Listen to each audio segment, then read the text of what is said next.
Breaking news చూస్తున్నాం. ఏపీలో కురుస్తున్న భారీ వర్షాలు అన్నదాతలను నిలువునా ముంచుతున్నాయి. భారీ వర్షాలతో వేసిన పంట నీట మునుగుతుందని రైతన్నలు ఆవేదన వ్యక్తం చేస్తున్నారు.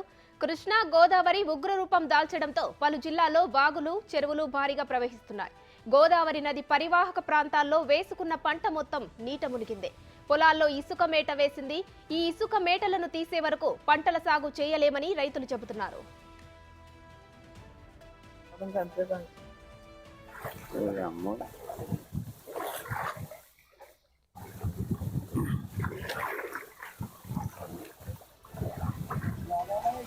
గోదావరి లాగా వచ్చేసిందండి బాబు. వర్షం నీరు పుల్లి వర్షం రేత్రి పోల అన్నదాతకు ఆదిలోనే నష్టాలు తప్పడం లేదంటున్నారు. అల్పపీడన ప్రభావంతో గత 3 రోజులుగా ఎడతెరిపి లేకుండా వాన కురుస్తోంది.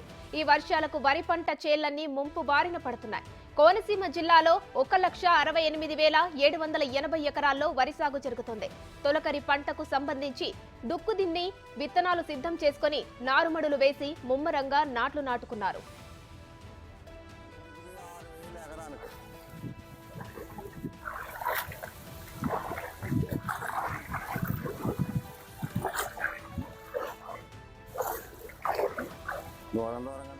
గత 3 రోజులుగా కురుస్తున్న వర్షాలతో చేళ్లన్నీ ముంపు బారిన పడ్డాయి. పొలాలు చెరువులను తలపిస్తున్నాయి. సాగునీరందించే కాల్వలు ముంపు నీరు దిగేందుకు దోహదం చేసే డ్రైన్లు సరిగ్గా లేకపోవడంతో భారీ నష్టం జరుగుతుంది. ముమ్మిడివరం, కాట్రేనికోన, పోలవరం మండలాల్లో ప్రస్తుతం తొలకరి పంటకు సంబంధించి వరి నాట్లు ముమ్మరంగా సాగుతున్నాయి.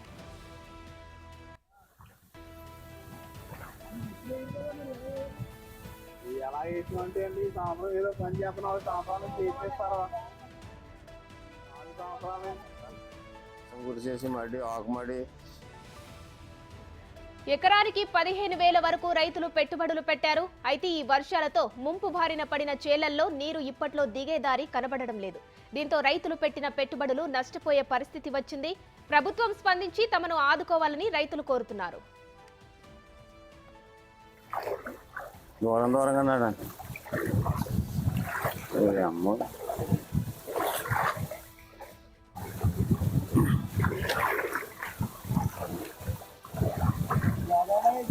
గోదావరి లాగా వచ్చేసిందండి బాబు. వర్షం నీరు పుల్లి వర్షం రేత్రి పోల గుర్తు చేయడం వల్ల ట్రైన్లు తిరగలేక ట్రైన్లు కూడా